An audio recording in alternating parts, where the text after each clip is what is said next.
ನಿಮಗೆ ಹಂಗ ಮಾಡ್ತೀವಿ ಹಿಂಗ ಮಾಡ್ತೀವಿ ಸ್ವಾಮಿಗಳ ನೀವು ಕ್ಷಮಾ ಕೇಳಬೇಕು ಅದು ಮತ್ತ ಅದು ಅಂತ ಇನ್ನೊಂದೇನೋ ಹೊಸ ಧರ್ಮ ಕಟ್ಟಾಕೊಂತಾರೆ.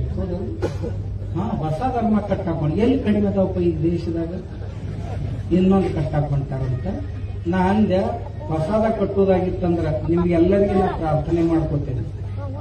ಹೊಸ ಧರ್ಮ ಕಟ್ಟಿದ್ರಂದ್ರೆ ಇನ್ ಮುಂದೆ ಭಕ್ತರು ನೀವೆಲ್ಲರೂ ಕೂಡಿ ಪ್ರಾರ್ಥನೆ ಮಾಡ್ಬೇಕು ಆ ಪೂಜ್ಯರಿಗೆ.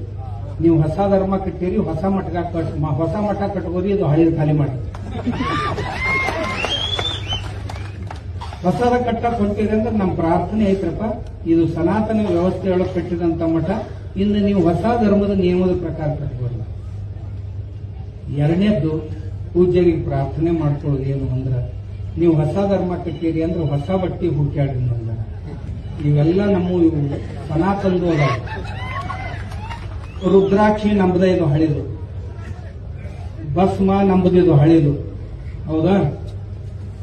ಲಿಂಗಪ್ಪ ನಂಬದದು. ಎಷ್ಟು ಲಿಂಗದ ಒಳಗೆ ಒಂದು ಪೀಠಿಕಾ ಅಂತ ಇರ್ತೈತೆ, ಹೌದಾ?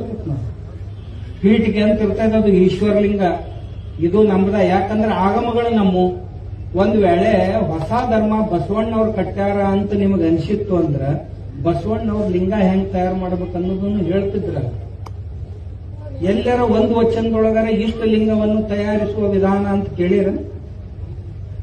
ಇಲ್ಲ. ಕರಡಿಗೆಯನ್ನ ತಯಾರಿಸುವ ವಿಧಾನ ಅಂತ ಎಲ್ಲರ ಕೇಳಿರನು? ಕೇಳಿಲ್ಲ. ಎಲ್ಲಿ ಬಂದುಪ್ಪ ಇವು ಇಷ್ಟು